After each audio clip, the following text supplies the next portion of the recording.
السلام علیکم۔ عمران خان کی بہنوں کی عمران خان سے ملاقات کیوں نہیں کروائی جا رہی؟ بے شرمو، حکومت میں آ کے آپ فرعون بن جاتے ہیں۔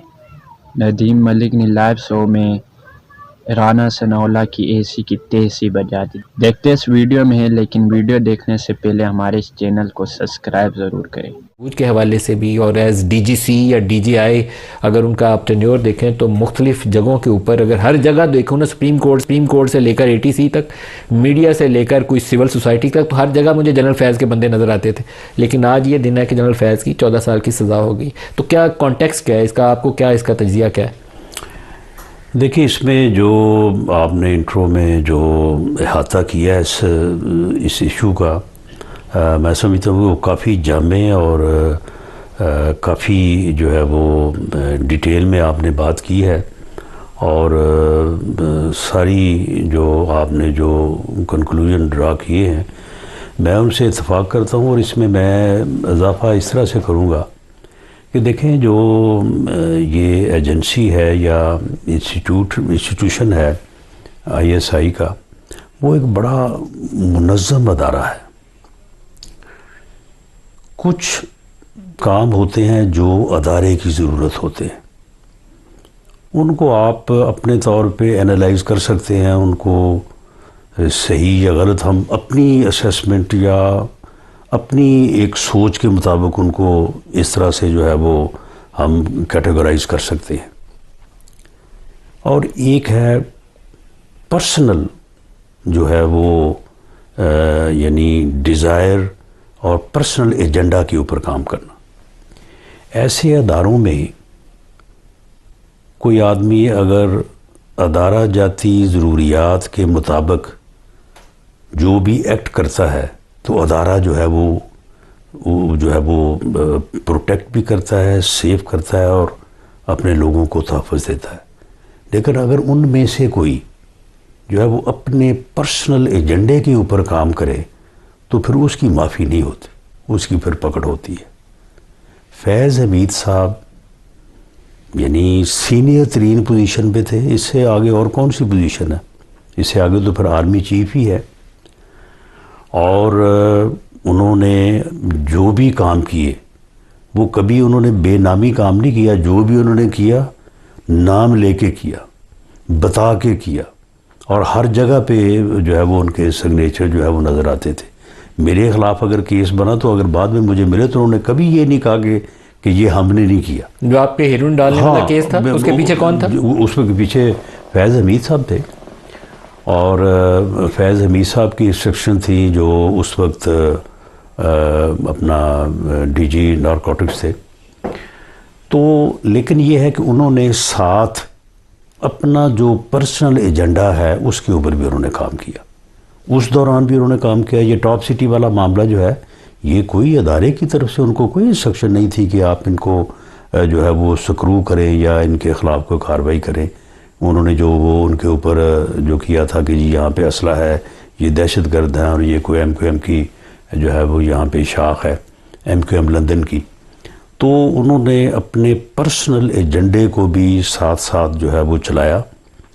ٹاپ سٹی والا معاملہ دیکھ لیں، اس کے بعد پھر انہوں نے پولیٹیکلی اپنے آپ کو جو ہے وہ آگے یعنی لے جانے کے لیے یا اپنی جو ہے وہ ترقی کے لیے انہوں نے پھر پولیٹیکلی بھی جو ہے وہ انہوں نے رابطے رکھے بھی، اور ان رابطوں کو ڈیولپ کرنے کی کوشش کی۔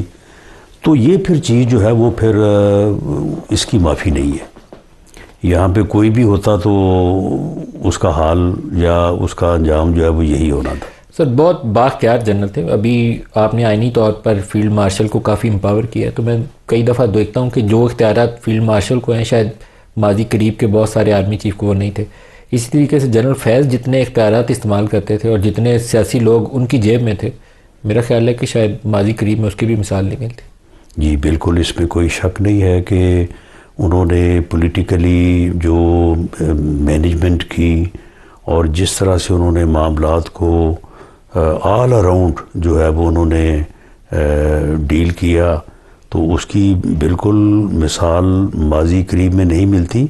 لیکن اگر وہ اپنے پرسنل ایجنڈے کے اوپر جو ہے وہ کام شروع نہ کرتے تو میرا خیال ہے کہ وہ پھر شاید اس صورتحال سے دو چار نہ ہوتے، لیکن انہوں نے ساتھ اپنے پرسنل ایجنڈے کو بھی جو ہے وہ شروع کر رکھا تھا۔ سر، جو سیاسی سرگرمیوں کے ملوث ہونے کا سب سے پہلا چارج، یہ جو چارج شیٹ آئی ہے اس میں سب سے پہلا چارج سیاسی سرگرمیوں میں ملوث ہونے کا۔ اب پی ٹی آئی نے پشاور سے اسلام آباد کی طرف بھی مئی کے مہینے میں ایک مارچ کیا تھا، آئی ایم ایف کی بورڈ میٹنگ سے 1-2 روز پہلے انہوں نے مارچ کر کے اسلام آباد۔ پھر جب 29 نومبر 2022 کو عاصم منیر صاحب کا ایز آرمی چیف نوٹیفیکیشن ہونے والا تھا، تو اس وقت بھی پی ٹی آئی کا ایک دھرنا تھا جو لاہور سے آ کے وہ پنڈی آ کے ایک لانگ مارچ تھا، اور وہ لانگ مارچ جو تھا وہ جب شروع ہوا لاہور سے تو اس وقت اس کی رفتار بڑی تیز تھی، لیکن اس کے بعد پھر وہ بیچ میں آہستہ ہو گیا، پھر سسپینڈ ہو گیا، اور اس کی ٹائمنگ جو ہے وہ بنائی گئی جب آرمی چیف کی تعیناتی کا جن دنوں میں جو ہے وہ فیصلہ ہونا تھا، اور اس پورے پروسیس کو جو ہے وہ یعنی انڈر پریشر کرنے کے لیے جو ہے وہ کیا گیا۔ اور یہ ریومر تو تھی، اب ہو سکتا ہے کہ اس کیس کے فیصلہ جب سامنے آئے تو اس میں وہ ایویڈنس بھی ہو کہ اس میں بھی جنرل فیض جو ہے وہ ملوث تھے، اور یہ یعنی اس پورے دھرنے کی ڈائریکشن جو ہے وہ انہی کے پاس تھی۔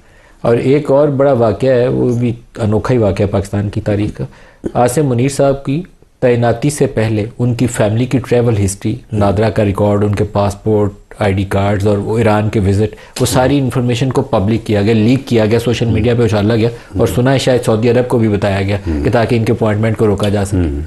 تو وہ بھی ایک مزیدار واقعہ ہے۔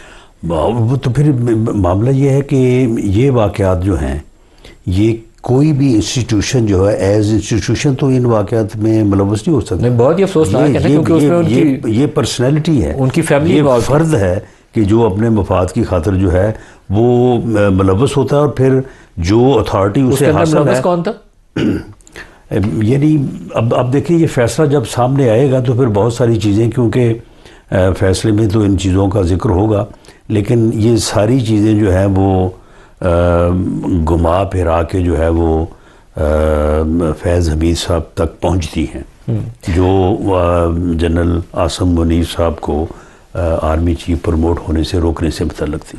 رانا صاحب، کیا عمران خان کو 9 مئی میں سزا ہو سکتی؟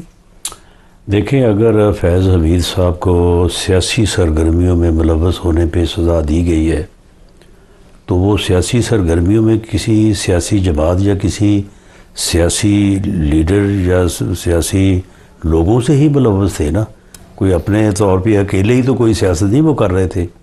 اور دوسرا یہ کہ اگر وہی ایویڈنس جو ہے وہ لیڈ کرتی ہے آگے کہ جو ایونٹ ہوا ہے 9 مئی کا، یا اس سے کوئی ملتے جلتے ایونٹ جو ہے وہ یہ دھرنے والی لانگ مارچ والی جو بات ہم نے پہلے کی ہے، تو اگر ان میں ان کی جو ہے وہ انوالومنٹ پائی جاتی ہے تو پھر جو دوسری طرف جو لوگ ہیں، جو لیڈرشپ ہے، تو وہ پھر کس طرح سے جو ہے وہ پروسیکیوٹ نہیں ہوگی، وہ تو سائملٹینیسلی پروسیکیوٹ ہوگی وہ تو ان کو اگر سزا کا عمل آگے بڑھتا ہے جنرل فیض کو، تو پھر اس کا مطلب ہے کہ عمران کو بھی 9 مئی میں سزا کا عمل آگے بڑھتا ہے؟ نہیں، اگر وہ ملٹری کورٹ میں چل رہا ہے، فیلڈ کورٹ مارشل ہے، تو پھر عمران کا کیس بھی فیلڈ کورٹ مارشل وہیں پہ چلے گا، وہیں چلے گا، ملٹری کورٹس میں چلے گا۔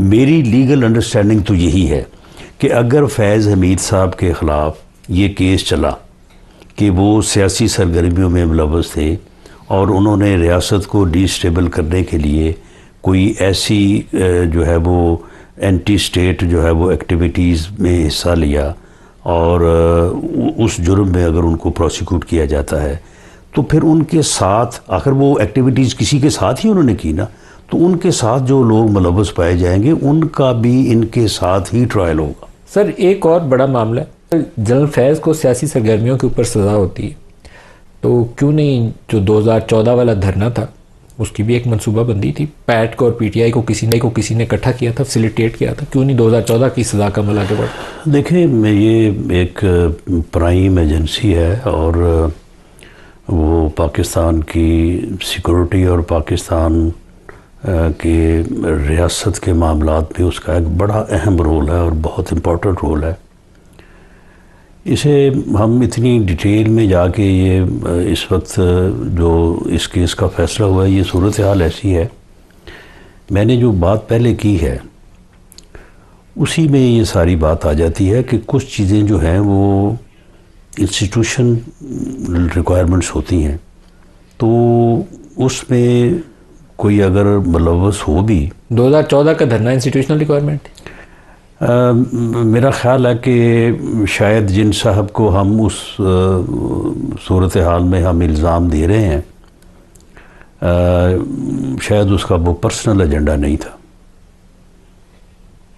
یعنی ایک آدمی کا پرسنل ایجنڈا ہوتا ہے اور ایک جو ہے وہ یعنی ادروائز جو ہے وہ معاملہ ہوتا ہے. فیض حمید صاحب، لیکن آپ کو یہ قابل قبول ہے کہ 2014 کا جو دھرنا ہے، فیض حمید صاحب اپنی جو اتھارٹی ہے اس کو انہوں نے اپنے پرسنل ایجنڈے کے لیے استعمال کیا. وہاں پہ انہیں کوئی تحفظ حاصل نہیں تھا، نہ وہ ایسا کر سکتے تھے، اور اس کی پکڑ میں وہ پھر آ گئے.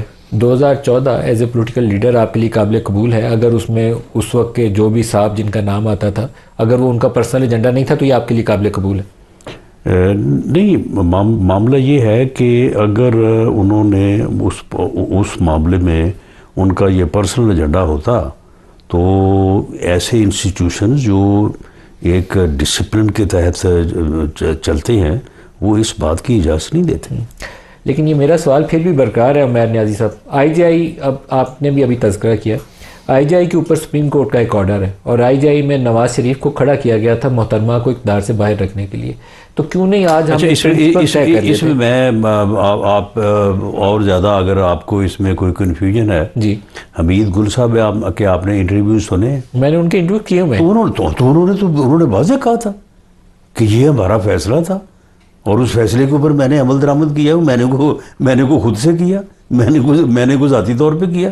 یہ ان کی بڑی واضح باتیں ہیں. تب اس وقت اسٹیبلشمنٹ نے میاں نواز شریف کو کھڑا کیا تھا بی بی کو اقتدار سے باہر رکھنے کے لیے، ان کو سیکورٹی رسک قرار دیا جاتا تھا. بات یہ ہے کہ جو بھی کیا، گل حمید صاحب اور ریکارڈ ہیں، انہوں نے کہا کہ جی فیصلہ ہوا، میں نے اس کو امپلیمنٹ کیا.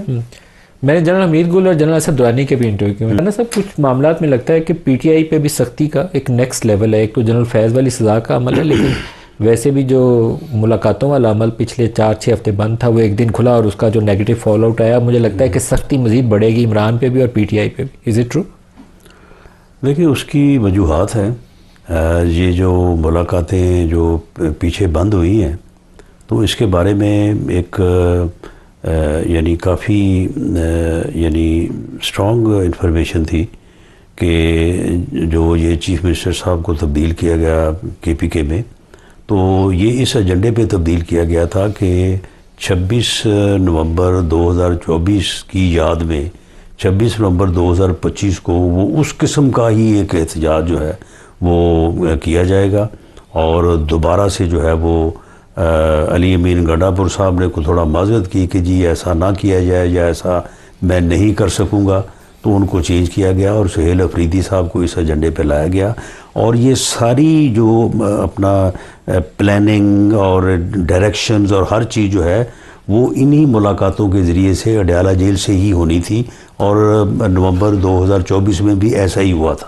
اور تو اس لیے پھر جو ہے وہ جب ان ملاقاتوں کو روکا گیا تو پھر یہ 26 نومبر 2025 کو کچھ نہیں ہوا. اب دوبارہ معاملہ یہ ہے بڑھتی ہوئی نظر آتی ہے. تو معاملہ یہ ہے کہ اب بھی اگر وہ اڈیالہ جیل میں بیٹھ کے، اگر تو وہ وہاں پہ بیٹھ کے جس طرح سے بات عمیر نیازی صاحب کر رہے ہیں کہ ہمیں اگر آپ لوگوں کو بھی ہماری یہ ویڈیو اچھی لگی ہو تو ایک لائک ضرور کریں اور کمنٹ میں اپنی رائے ضرور دیں. ملتے ہیں نیکسٹ ویڈیو میں. اللہ حافظ.